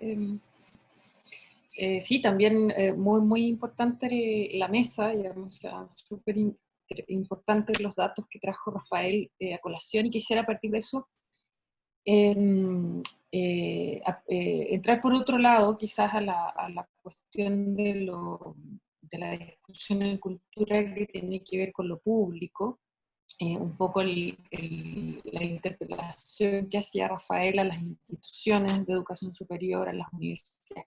Eso fue justamente una discusión en el camino al Constanza, si tú estuviste también en esas discusiones, veo a varias gente que seguramente estuvo en ellas, que está aquí conectada, sobre el nuevo ministerio, o sea, cuál era el lugar o cuál era la relación que se iba a tener con las universidades públicas, dado que todas las universidades públicas cumplimos una función cultural relevante en este horizonte de la construcción del sentido, ¿no? No solamente, entonces, en este caso, la lógica más neoliberal, ¿cierto?, y gestora, claramente las universidades quedamos en el territorio de la educación desde el punto de vista de la producción de nuevos mano de obra, por un lado, en un sentido amplio, ¿no? O sea, como profesionales de distintos tipos, y no en nuestra función, ¿cierto?, más nodal, que tiene que ver con esta apuesta, con nuestros bienes comunes. Entonces, ahí hay otro asunto, por ejemplo, que tiene que ver con la institucionalidad y la legalidad. O sea, muchas de las instituciones culturales del tiempo reciente pasan por, ¿cierto?, la relación directa con la Presidencia de la República, justamente porque tienen que ver con el acceso a los presupuestos, como el Museo de la Memoria, ¿cierto?, como el propio GAM, incluso la propia Universidad de Chile, ¿cierto?, que nosotros mantenemos nuestro discurso del Estado, en que el presupuesto no se condice con ello, y de otro, ¿cierto?, desde el punto de vista político, nuestro patrón es el presidente de la República o la presidenta de la República en otros tiempos. Entonces, a eso me refiero, que hay que ponerse a pensar de nuevo la estructura y la maquinaria, ¿no? En este sentido, que no obstante estoy de acuerdo con Constanza, no estoy, digamos, a favor de la tabula rasa, en el sentido, ¿cierto?, eso es imposible, además, ¿no? Y que por lo tanto hay que apropiarse de lo que se ha hecho y de lo que efectivamente implica la creación del nuevo ministerio, o sea, que es muy relevante. Y hay que hacerlo, pero creo que de todas maneras hay que seguir conversando y seguir discutiendo sobre lo que entendemos por lo público, por los bienes públicos, por lo común, ¿cierto? Porque si no, efectivamente vamos a seguir en esta lógica de la administración. Y un poco con lo que dice Rafael sobre la formación y lo que dices tú, Constanza, claro, yo creo que hay aquí, a mí me parece, desde el Archivo Central Andrés Bello, que me ha tocado, ¿cierto?, dirigir y aprender, porque en el fondo ahí pasé del ámbito académico ¿cierto?, de la gestión, por un lado administrativa y por otro lado de lo cultural, en el sentido de pensar, bueno, que es un archivo, que es el patrimonio. Efectivamente se nos quedó aquí en el tintero referirnos al proyecto de ley de patrimonio, que justamente vuelve a esto, o sea, qué estamos pensando por patrimonio y todas estas herencias, ¿verdad? A veces muy disímiles de lo que estamos entendiendo por los patrimonios o el patrimonio, que eso hay que hincarle el diente de manera participativa, pero creo que aquí hay una cuestión relevante sobre este horizonte común, ¿no? O sea, hay, por supuesto, diversidad, heterogeneidad, y eso es el núcleo de toda cultura, pero evidentemente hay que poner ciertos sellos, y aquí en términos formativos creo que es muy relevante lo que quería decir a propósito de la experiencia del archivo, que he aprendido de historia más de lo que aprendí en todas mis formaciones como historiadora, viendo el mecanismo, ¿cierto? ¿Qué es lo que se alberga ahí? ¿Cómo funciona una institución desde dentro? Pasa uno que uno tiene que, está muy instalado, ¿cierto? Por distintas vertientes, que lo cultural es lo que les decía antes, decorativo, accesorio, y por lo tanto uno tiene que permanentemente elaborar un discurso público en su institución y en sus instituciones respecto de la importancia que tiene, ¿no? Yo llegué a un archivo que estaba en un marco de reestructuración y que posiblemente iba a desaparecer, y revertimos esto con Sonia Montesino, y ahora, ¿cierto?, con Farideh Serán también, que son apoyos relevantes, ¿verdad? Pero, ¿cierto?, uno tiene que construir un discurso público, y ese es un trabajo del trabajador de la cultura. O sea, nosotros trabajamos con el significado y con el sentido, ¿no? De lo que se crea humanamente. Entonces, si nosotros mismos no somos capaces, ¿verdad?, de ese convencimiento, de esa instalación, difícilmente, ¿verdad?, otros actores del ámbito público lo van a hacer, ¿sí? Sin embargo, también creo que hay que, tal como se ha dicho aquí, apropiarse estas herramientas de la gestión como caballos de Troya, ¿cierto? Decir, bueno, si este es el discurso operante y esta es la jerga en la cual me van a entender, tengo que conocerla y tengo que manejarla y tengo que actuar, ¿cierto?, usándola efectivamente con un cierto sentido, y en ese aspecto yo creo que es relevante lo que ha sucedido en términos de la formación a nivel de pregrado, de posgrado, con lo que uno llama, ¿cierto?, la lógica de proyecto.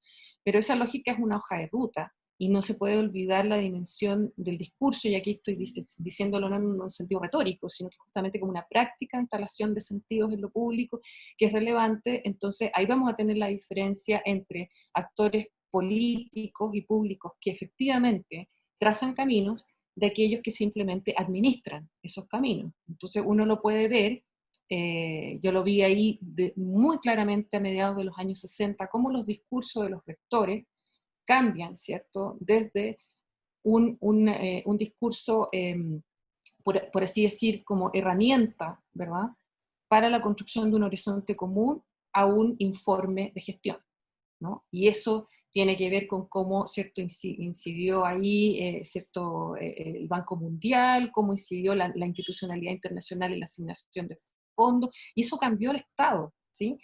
Y se profundiza en dictadura con la Constitución del 80, ¿verdad?, de manera radical, y volvemos a un momento, digamos, democrático, llamado transición, me gusta más la palabra postdictadura, en la cual, ¿cierto?, efectivamente ese discurso público se tiñe, ¿cierto?, y casi, digamos, se trasviste, ¿no?, de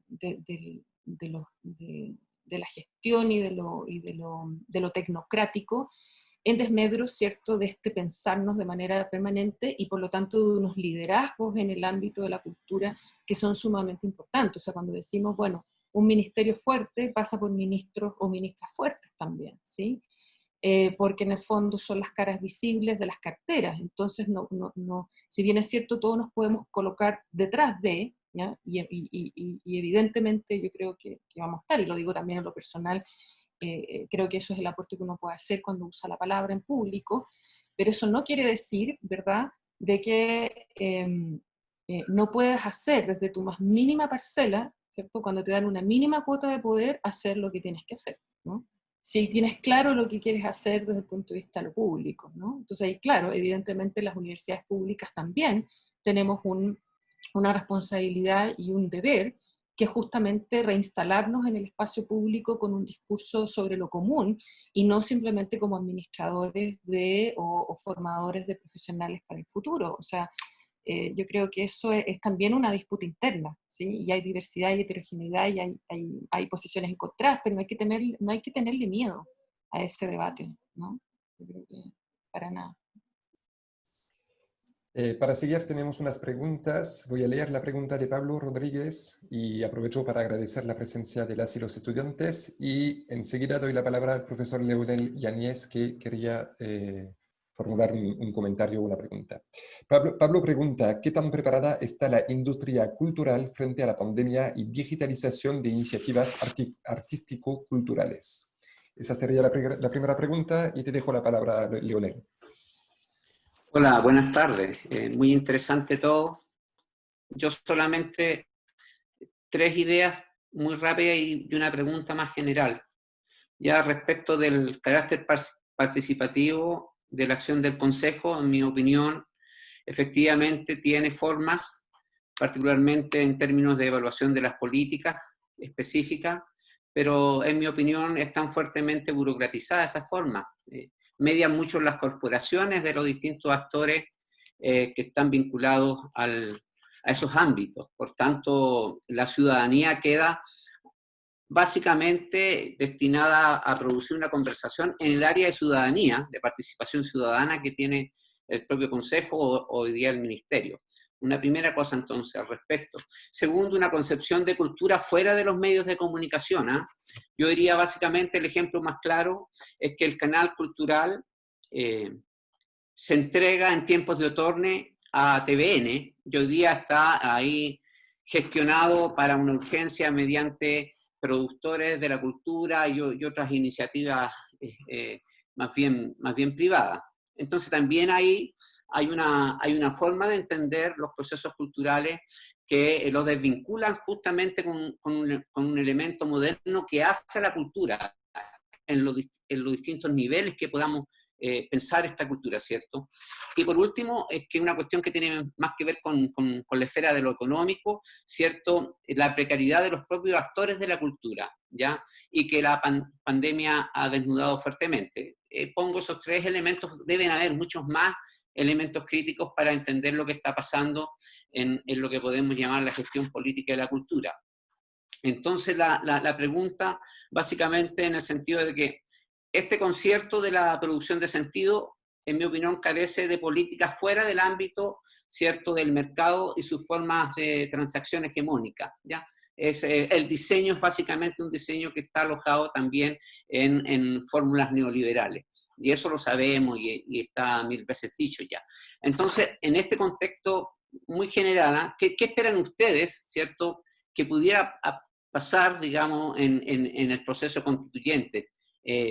¿Qué podría reparar este proceso respecto de la gestión de la política y de la cultura en nuestro país?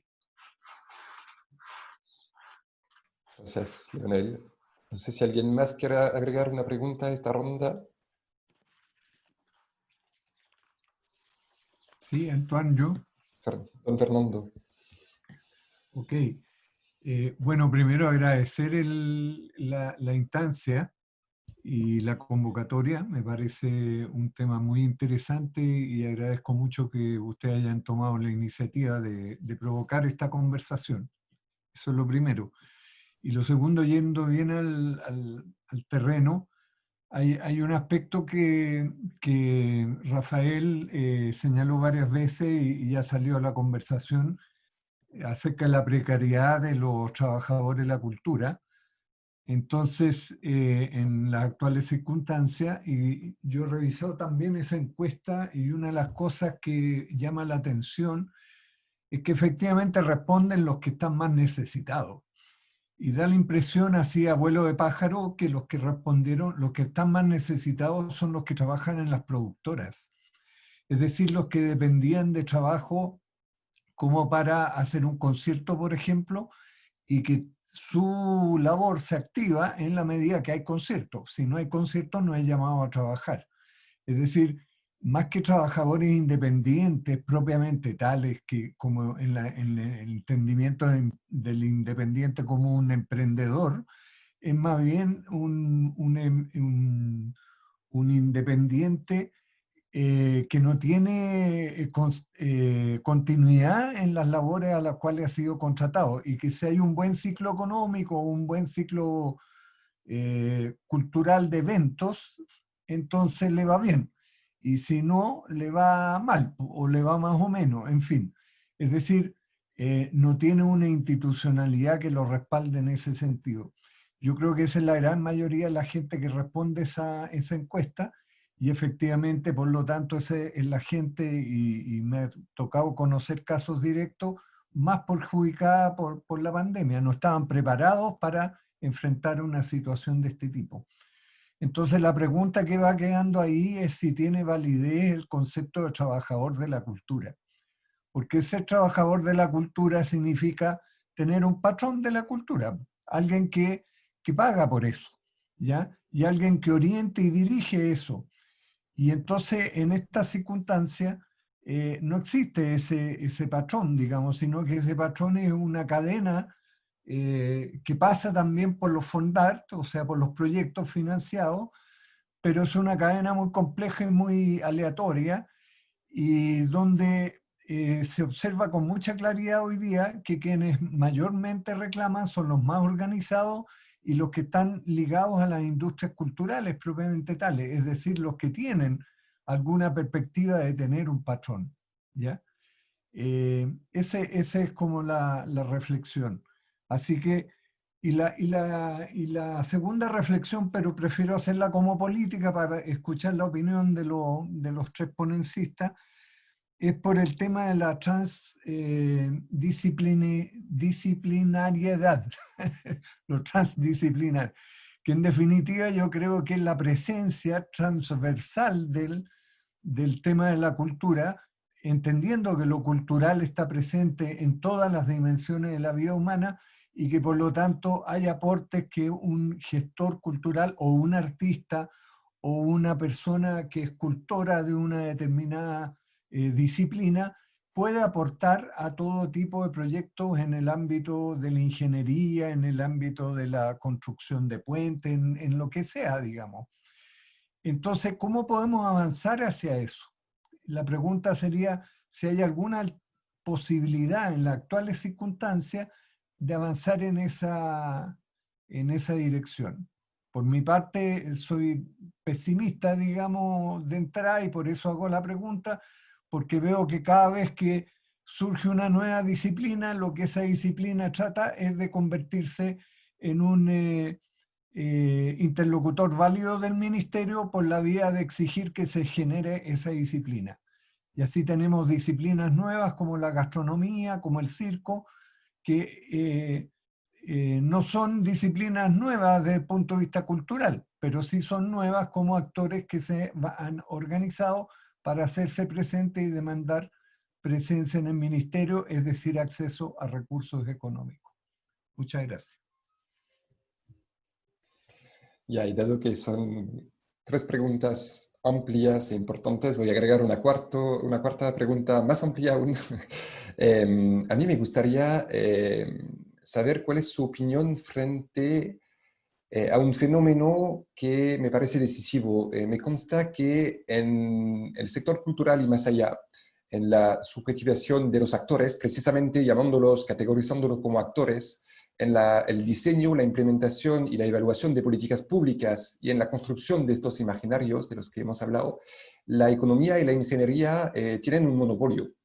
Entonces, mi pregunta sería, ¿cómo ven ustedes esta disputa? ¿Dónde y cómo podríamos, como humanistas y cientistas sociales, disputar este monopolio en la producción finalmente de un futuro en el sentido amplio de la palabra, y en este caso de un sector cultural más inclusivo, colaborativo? Bueno, no voy a repetir todo lo que dijeron antes.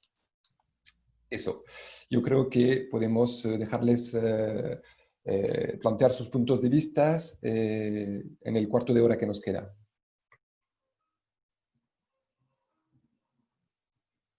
Rafael. A ver, Son hartas preguntas, voy a ser bien sintético, voy a hacer algunos comentarios con respecto a las 4 ideas. Bueno, la primera que propone Leonel sobre cuál sería el rol, en el fondo, de esta política pública en cultura en el proceso constituyente. Bueno, yo creo que el año pasado empezó con el tema de los cabildos, ¿ya? Y todos los cabildos culturales que se hicieron en términos territoriales, en términos sectoriales, institucionales. La misma USACH hicieron una serie de cabildos donde discutíamos desde la democracia universitaria hasta qué tipo de vinculación con el medio, extensión es la que nosotros requerimos. Entonces, yo creo que los cabildos están ocupando ese rol. Y uno tendería a pensar de que los cabildos se acabaron con todo el estallido, pero un número interesante no se acabó, siguió trabajando con la virtualidad y con red y generando en el fondo programas.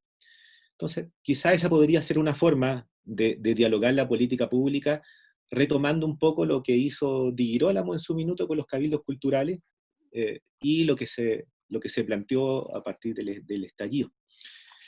Una breve. Fernando hablaba sobre, en el fondo, el fin de los trabajadores, ¿ya? Y le voy a responder cuando me encontré aquí un texto que lo hizo el Julio Pinto, historiador aquí del Departamento de Historia, y lo voy a decir, comillas, muy breve. En palabras del historiador, doctor Julio Pinto Vallejos, la batalla entre el trabajador y el no trabajador está siendo ganada por los sectores acomodados. Es como entender el trabajador versus el emprendedor, en términos clásicos y categorías clásicas, clasistas. Ahora bien, tomando los estudios culturales, podemos decir que el trabajador fue desplazado simbólicamente por el emprendedor. Es el desquite simbólico de la burguesía, ¿ya? Esa última frase, el desquite simbólico de la burguesía, para sacar de lado, en el fondo, al trabajador tradicional de la cultura, yo creo que está en la lógica simbólica. Ahora, en la lógica concreta del trabajo y de la labor propia, es una disputa que todavía se está dando, ¿ya? No creo de que sea una discusión que está acabada, para nada. Ahora, sobre lo que comenta también Fernando de lo transdisciplinar, yo creo de que no hay que pensar en la generación de nuevas disciplinas que puedan disputar estos espacios de poder o estos espacios académicos o de generación de conocimiento. Yo creo que lo interesante, por lo pronto, nosotros lo vemos a partir de la gestión cultural, es cómo se dialogan distintas disciplinas. O sea, cómo no pensar, por ejemplo, la gestión cultural como una disciplina. No es una disciplina, sino que es una interdisciplina o una transdisciplina. Es el diálogo que tienen muchas disciplinas para la generación de conocimiento a partir de la gestión, y la gestión entendiéndola también a partir de un sinnúmero de disciplinas traslapadas, que se mezclan, que se contaminan, que generan consenso, disenso, en fin. Y, para ser concreto, después Antoine preguntó cómo integramos a las humanidades, a las ciencias sociales, en esta disputa con lo más duro, ¿cierto? Con la economía, con la ingeniería. Es complicado. A mí me genera conflicto, ¿ya? Y yo creo de que uno de los elementos interesantes es la labor formadora, ¿ya? Yo creo de que la disputa debe ir por la línea de la formación, y entendiendo la formación dialogante, por ejemplo, el mundo de la gestión cultural con las ciencias sociales, con la historia, y no necesariamente con el mundo del arte o con el mundo más duro de la economía. No quiere decir que sea contrapuesto, pero pensarlo a través de nuestra disciplina. A ver, un ejemplo concreto. El Departamento de Historia tiene una licenciatura en Historia, que a partir de este año cambió una malla, y todos nuestros egresados son licenciados en Historia y gestores culturales, todos. Entendiendo que a la gestión cultural le queremos dar un contenido desde lo histórico y desde las ciencias sociales.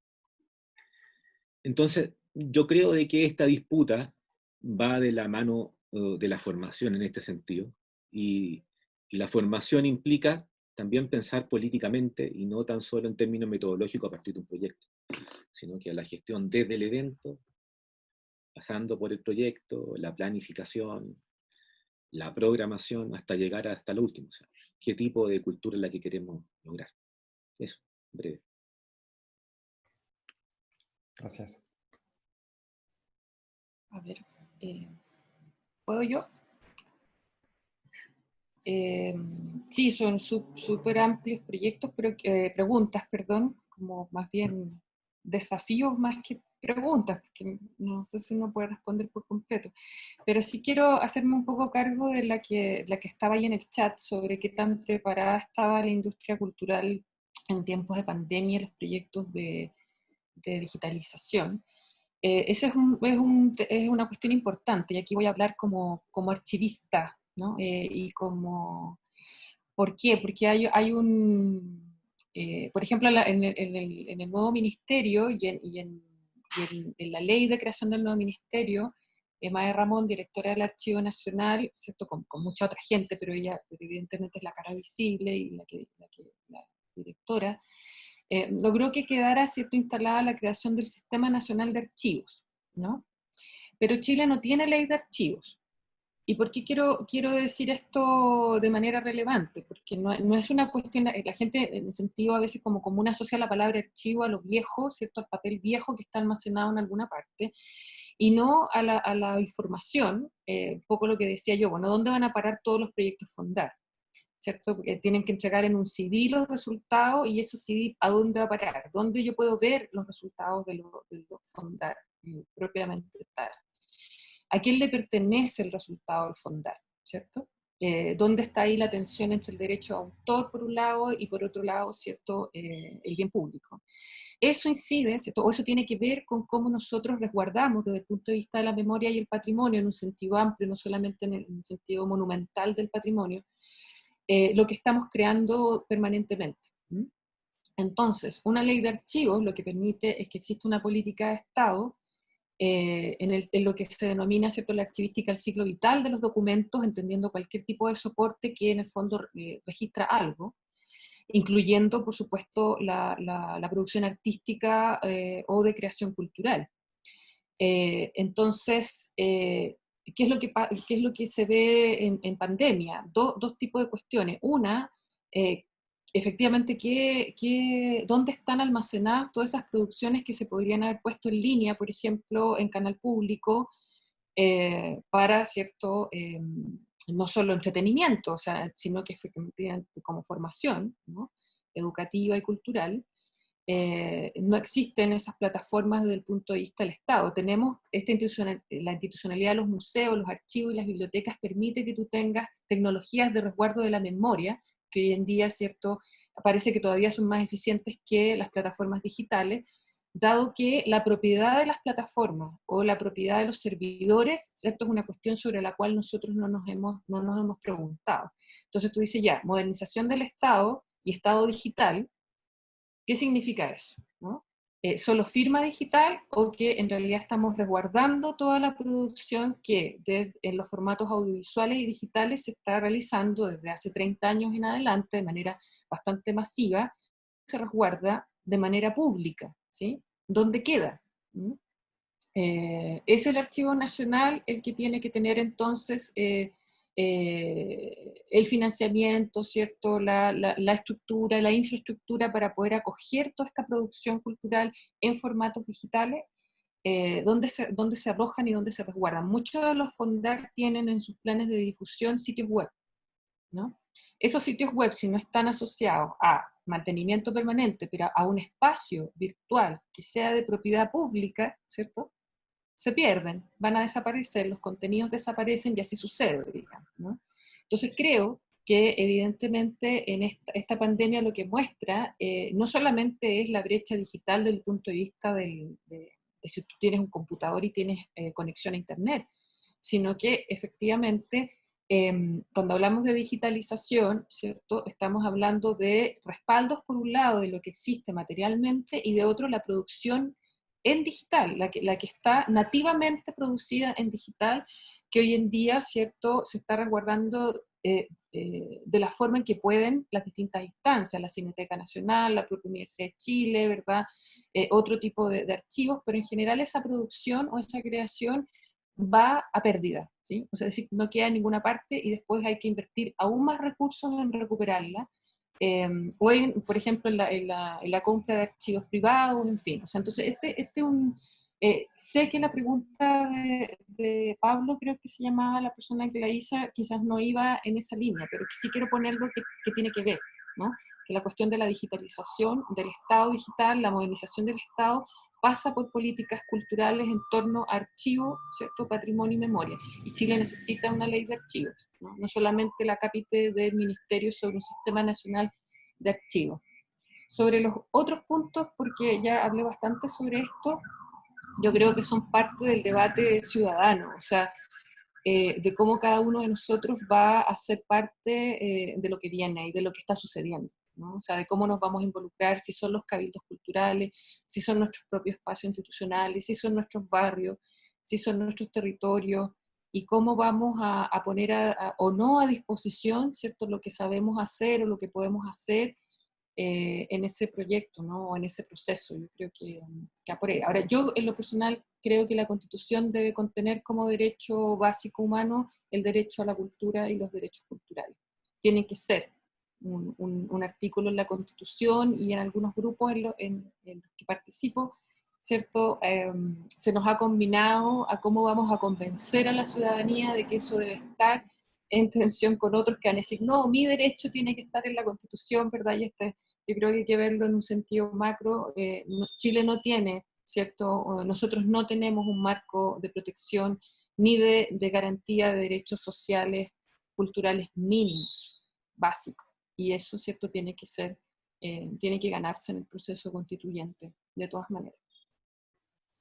Gracias, Alejandra. Pasando la palabra a Constanza, aprovecho de despedir a Rafael. Sé que tiene que conectarse urgentemente a otra reunión. Un millón de gracias de nuevo, Rafael, por tu presentación y tu presencia. No, a ti y a ustedes. Nos vemos. Bien. Chao, Constanza. Bueno, muchas gracias. Muy cortito para ir cerrando, y además porque los colegas ya se hicieron cargo. Podría aportar así muy sucintamente desafíos a seguir empujando. Primero, en la reunión de ministros del 2007 se acordó el punto del 1% del PIB, por ejemplo. O sea, es algo que a nivel de nuestra región, ¿no?, y a nivel internacional, en Chile todavía no estamos lejos todavía, y es algo que yo creo que hay que volver a poner sobre la mesa, ¿no? En términos de invertir en cultura, ¿no?, es invertir en fortalecimiento democrático, y ese es un compromiso que, insisto, asumieron una serie de ministros de la región, y que hoy día eso yo creo que en un escenario de discusión constituyente debe estar. Lo segundo, bueno, Alejandra habló del tema de los derechos de autor, coincido plenamente con ella. Yo creo que la ilusión democratizante, ¿no?, de poner en línea o liberar en línea ciertas obras, hay una opacidad en términos de quiénes producen esas obras, porque estamos felices de poder brindarlas y ponerlas ahí a disposición, pero eso no tiene que ir en detrimento de lo que significa ese trabajo, ¿no?, que hay detrás. Estoy muy de acuerdo con ella, y me gustaría evocar una experiencia significativa, tremenda, ¿no?, yo diría de los años 90 en adelante, de los últimos años de 90, que fue Memoria Chilena. Memoria Chilena yo creo que ha sido una gran experiencia, justamente donde colinda la gestión de un patrimonio importantísimo con la democratización, ¿no? Yo diría que ahí se encuentra, por ejemplo, toda esta mirada de lo que ha sido la matriz de ministerio por excelencia de Malraux, ¿no?, de Malraux del año 59, que tenía como premisa la puesta a disposición de las grandes obras de la humanidad. ¿Quién podría cuestionar, ¿no?, y ahí me voy a poner puntúa, quién podría cuestionar que dentro de esas grandes obras de la humanidad está todo el repertorio de investigación y de trabajo de Violeta Parra, por ejemplo, ¿no? ¿Quién podría cuestionar que los murales del Mono González forman parte de... Yo sé que es una discusión, o sea, es algo que ahí está en juego, pero digo esto haciéndome muy responsable en el sentido de que el acceso a la cultura, que yo insisto como paradigma ha sido de pasado, tiene que hoy día complementarse con esta mirada de los derechos culturales como un reconocimiento que vaya más allá de los dominios clásicos UNESCO, ¿no?, que es importante por supuesto mantener. Nadie pondría en duda que queremos que el conjunto de la ciudadanía pueda disfrutar, ¿no?, de estas grandes obras, pero queremos también que el conjunto de la ciudadanía, junto con disfrutar de la ópera, de la danza, del teatro, que son dimensiones de las artes relevantes, y que queremos que todos puedan conocer estas grandes sinfonías y estas grandes obras, queremos que también en el mismo repertorio, ¿no?, puedan estar otras obras, ¿no?, que han sido consideradas históricamente como menores. Entonces yo creo que el acervo cultural nacional y plurinacional puede enriquecerse, y en ese sentido el proceso constituyente es una oportunidad histórica. Eso por un lado, la oralitura y entre otros géneros que hoy día son desconocidos, ¿no?, o conocidos solo por especialistas, lamentablemente. Voy a responder la última pregunta de Antoine sobre economía y cultura. Nos olvidamos que todo este debate de la excepción cultural y todo este debate cuyo eslogan fue la cultura, un debate bien francófono, pero que llegó a Chile a través de los editores, este eslogan de la cultura, un producto distinto a los otros, ¿no? No hay que olvidar que fue movilizado desde el mundo asociativo francés, fundamentalmente desde el mundo del audiovisual, por supuesto en una discusión muy propia con el cine hollywoodense y de una discusión muy técnica de derechos, ¿no? A Chile llega a partir de la segunda ronda del TLC con Estados Unidos, y llega a través del movimiento de los editores independientes que logra meter en agenda pública, ¿no?, la discusión sobre la diversidad cultural. El año 2001 se crea esta coalición chilena por la diversidad cultural, donde estaba un sinnúmero de distintos actores que empujó justamente este debate y que dijo, bueno, en ninguna política pública, debiese estar fuera el debate de la diversidad cultural, en términos de producción de valor. En ese sentido, yo creo que es bastante, por un lado, si el diagnóstico nos puede dejar bien desolados, esta agenda de desafío yo creo que nos deja bien esperanzados, ¿no? Yo creo que este debate muestra que hay diagnósticos en común de distintos actores donde los bordes de la academia y de la política pública se encuentran, ¿no?, de manera crítica, coincido con lo que planteó acá Alejandra, pero que hay un horizonte en común a construir y esperamos estar en esa mesa grande, no en la mesa del pellejo, ¿no? En esa mesa grande que hoy día la ciudadanía ha levantado, creo que la Constitución puede ser sobre todo, y es sobre todo, un proceso de construcción cultural.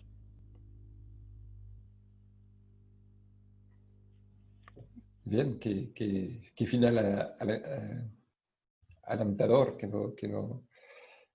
nos da energía para seguir ese trabajo, esa conversación y obviamente esa construcción que plantearon. Bueno, creo que después de 2 horas es el momento de cerrar. Agradezco a todos los participantes, a las panelistas y bueno, ojalá nos podamos reunir de nuevo pronto para abordar otra temática actual que tenga directo vínculo con este problema importantísimo. Gracias a ustedes por la invitación. Que estén bien todos. Que todos estén bien. Adiós.